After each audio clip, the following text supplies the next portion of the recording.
Today we're going to do the chain rule. This is actually going to be the last section in Unit 10. We'll be done with the shortcuts.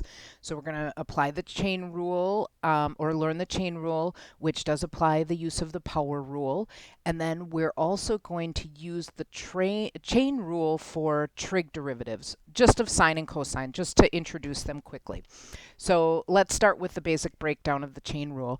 The chain rule happens when you have a function within a function, like composed function or composition of functions. And yesterday, when you used the power rule for the product and the quotient shortcuts, they used u and v. And u and v, it works really nice. They're just sort of functions of x and pretty easy to write. But it's not easy to do that when we talk about the chain rule. So I'm going to have to talk about my composed functions using g of x and h of x. And so we'll start off with a function where I have an outer function, which I'll call my g function, and an inner function, which I'll call my h function. So it's a composition. Now we've seen this terminology before when we were doing compositions of functions.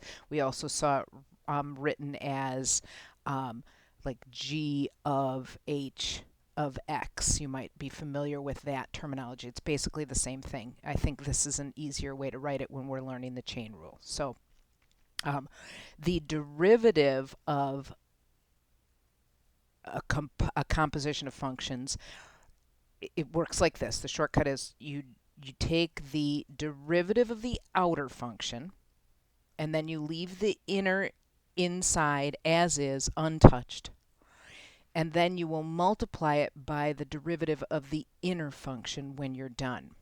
Okay, I know this looks a little weird, and it's much easier to see when you see it in action.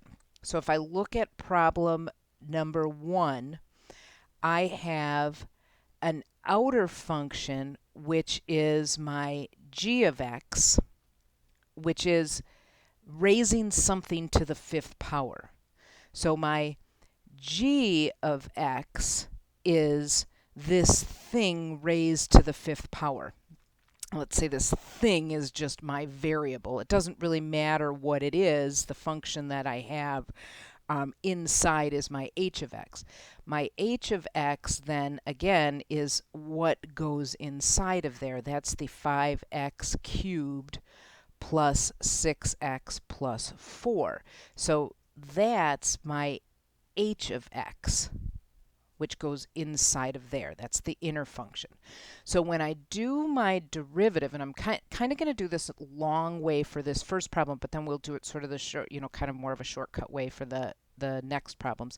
But what I do is I'm going to take g prime using the power rule on this function. So g prime, remember, is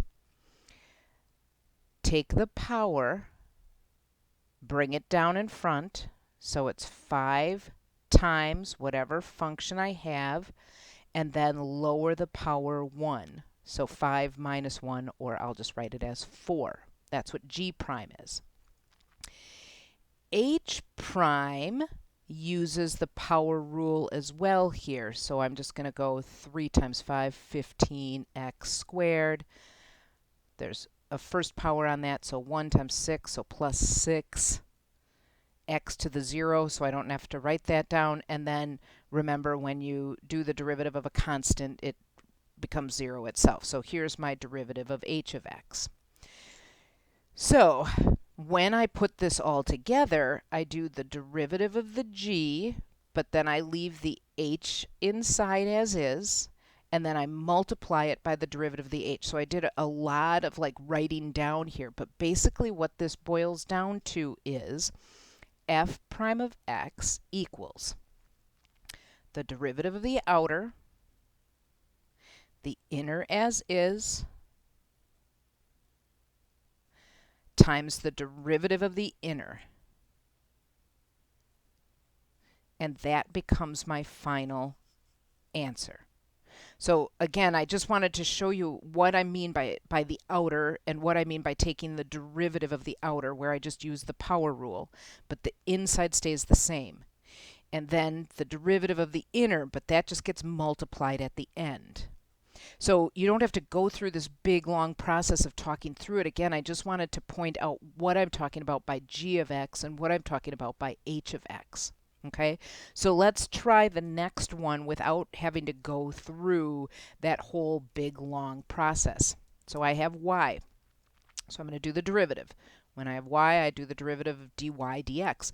You also may have seen this written as y prime, and sometimes I do that too. I get a little lazy and I just write it as y prime, just like I would write this as f prime. Sometimes I don't even write f prime of x, and it's okay. Both of them, all of them mean the same thing. This is more of the proper way to write it. If I have a function y, then the derivative of y with respect to x is dy dx. So the derivative of y with respect to x, dy dx, the first derivative, I'm looking for the equation for the slope of the tangent line, is the derivative of the outer. So here's my inner part, and my outer is the thing raised to the negative fourth power. So to do something raised to the negative fourth power, I bring the negative 4 down, I leave the inner alone, I lower the power 1, negative 4 minus 1, remember that's how we subtract with negatives, okay? And then I do the derivative of the inner. So then that would be the derivative of that inside part. So the inner stays the same, alone, untouched. Then the derivative of the inner is 8x. I don't know why I made that parenthesis so big. Sorry, pretend like it's not. But that's my derivative. So I bring the power down, keep the inside the same, lower the power 1, multiplied by the derivative of whatever is on the inside. So let's do one with a fraction. Once you get comfortable with it, I always talk myself through it. It's even the product rule and the quotient rule, when I do them, I do like first times the derivative of the second plus the second times the derivative of the first, and then I talk myself through the quotient rule. The denominator times the derivative of the numerator minus the numerator times the derivative of the denominator over the denominator squared. So product rule, quotient rule, chain rule. I do the derivative of the outer with the inner as is, lowering the power 1, 1/5 minus 1. Times the derivative of the inner. Done. Now, yesterday, I need to back this up. Yesterday, you were asked to simplify. Well, I would be an awful, evil person if I asked you to simplify this. And so I'm not going to ask you to simplify this. Don't worry about this. You don't have to multiply this out 4 times. 5x cubed plus 6x plus 4 times 5x cubed plus 6x plus 4. You get my gist. Times 5x cubed plus 6x times 4. And again, and multiply those out. That would be awful. So that's not the point today. The point today is make it easy on yourself. Make sure you can run through the rule. And so leave them in the unsimplified form.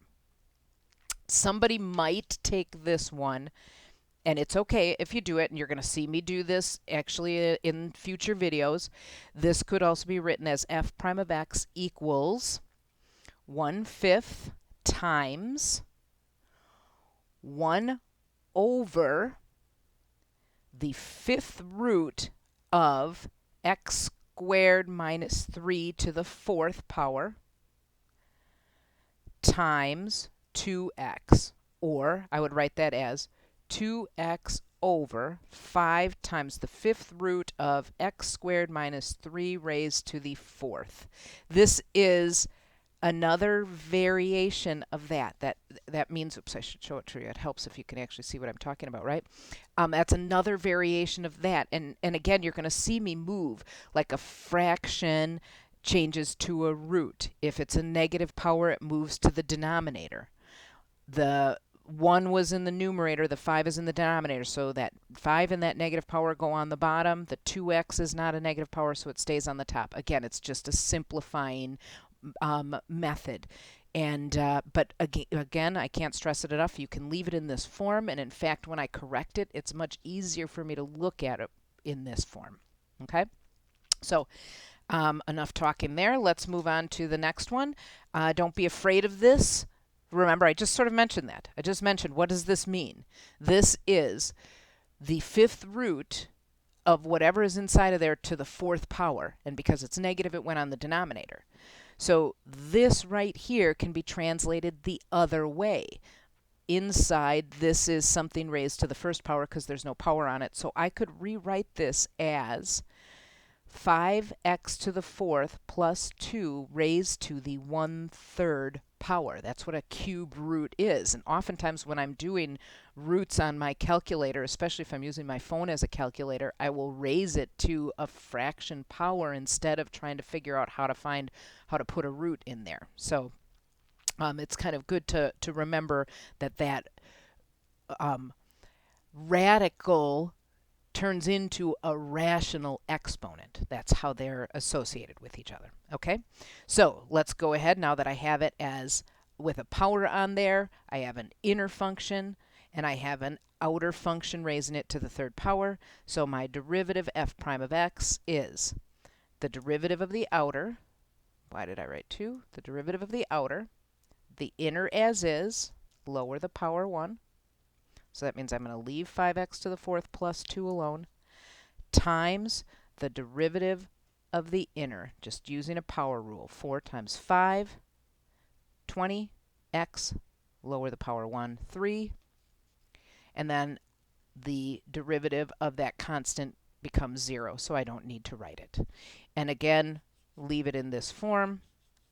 If you were feeling super ambitious, or maybe in the future, maybe we're going to use, definitely in the future, you're going to see me do this, but we could write this as the 20x cubed would go up on top, 3 times the third root of 5x to the fourth plus 2 squared. The negative power makes that go down on the bottom.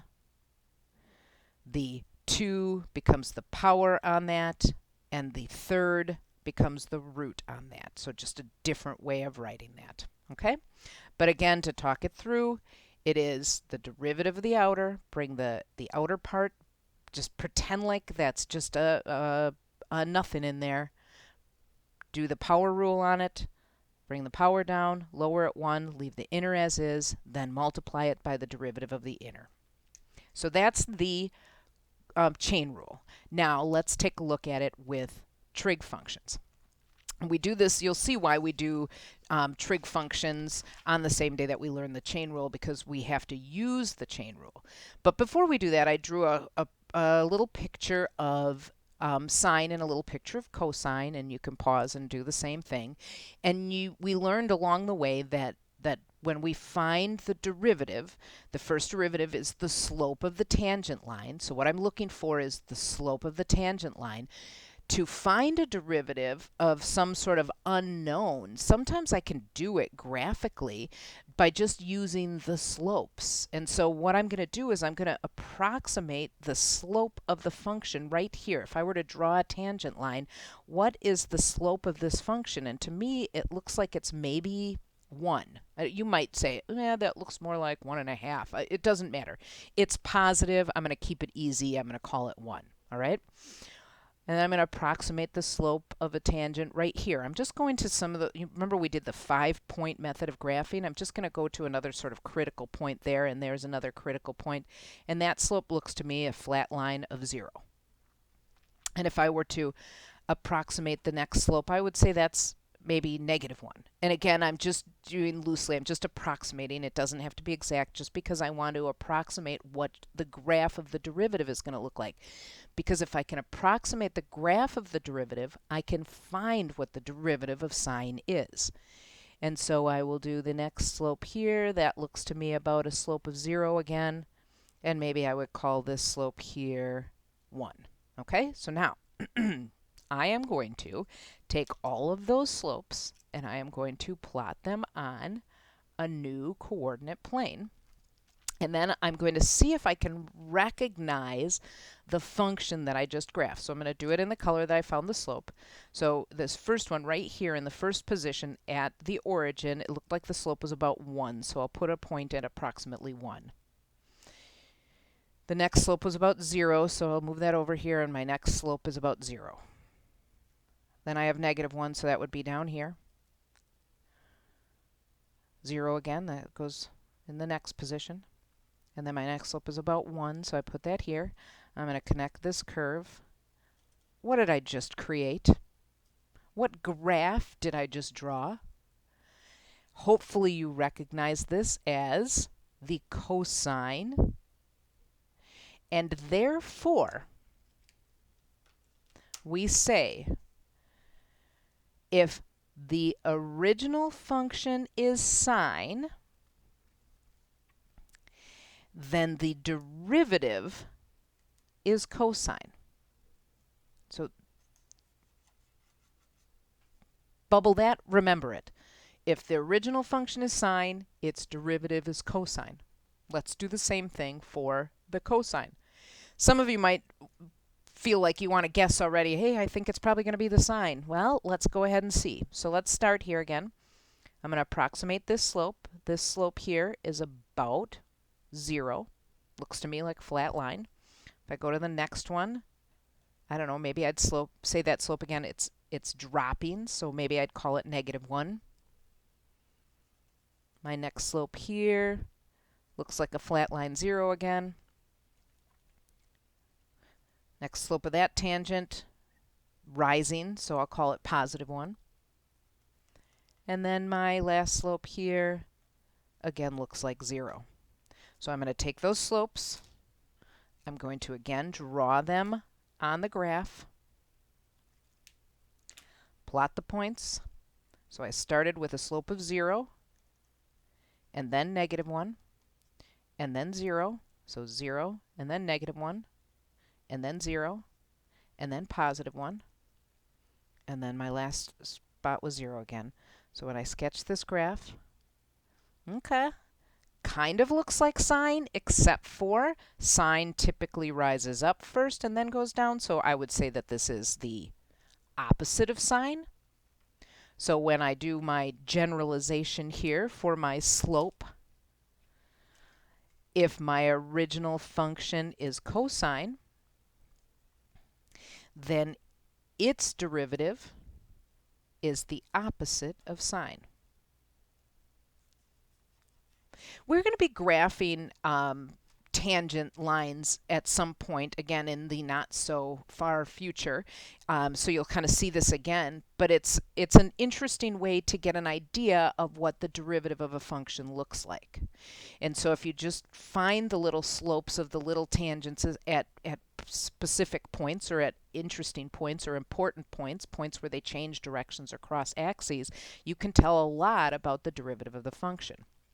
So like I said, why do we do this on the same day as we do the chain rule? Because most of the time we don't have just of x that we're taking our sine of, and so we have to apply the chain rule. What I say is here that my outer function is sine, but my inner function is 5x.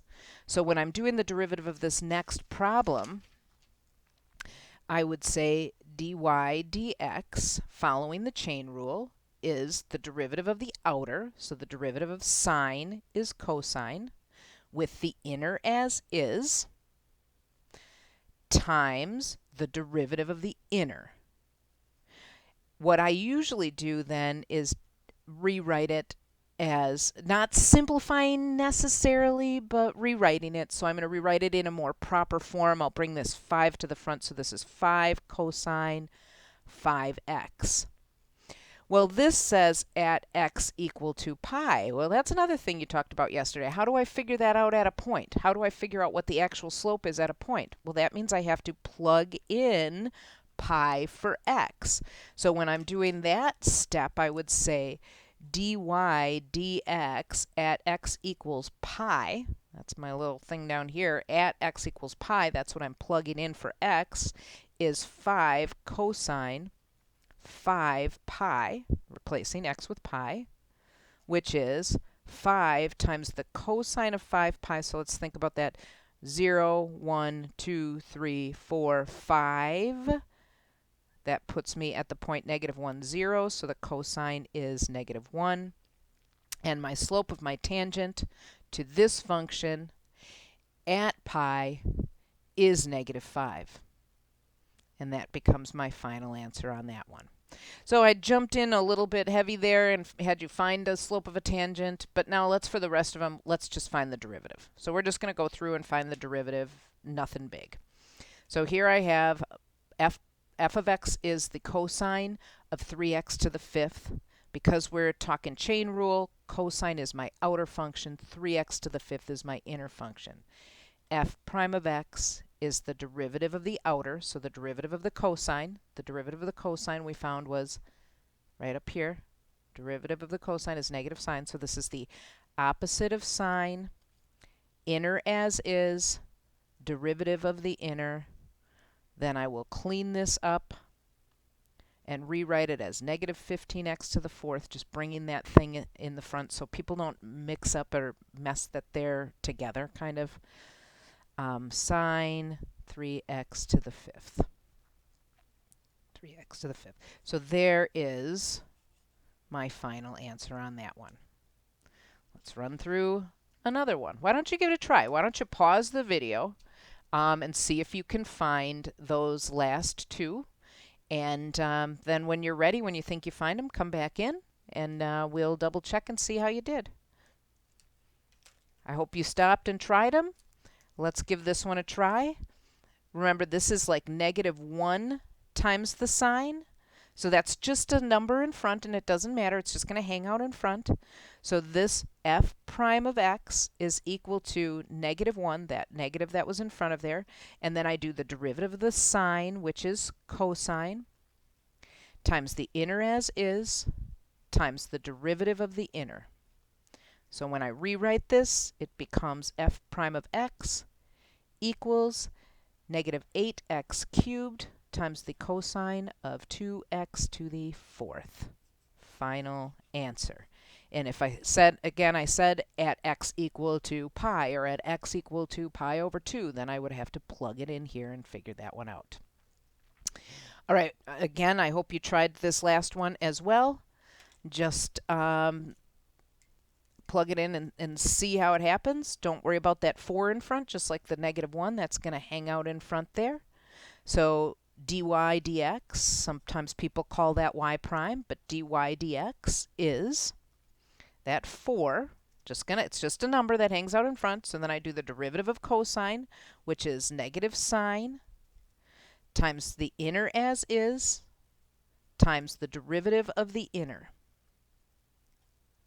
Then I'll do a little cleanup. Dy dx equals, I'm going to do this is -1. So -1 times 4 times 5x to the fourth, that's -20x to the fourth, times the sine of x to the fifth. One thing that I want to point out when you do the trig functions, the derivative of the trig functions, is you will always see the original angle that was in the original function in the problem. It will still remain the original angle. The derivative of the angle is the thing that's going to go on the outside of the function. So just kind of watch out for that. Well, I hope all went well. As always, if you have questions, contact one of us. You should be working on the 10-4 homework. Review tomorrow. Test on Thursday, I believe that is, and we'll call Chapter 10 done. Have a great day.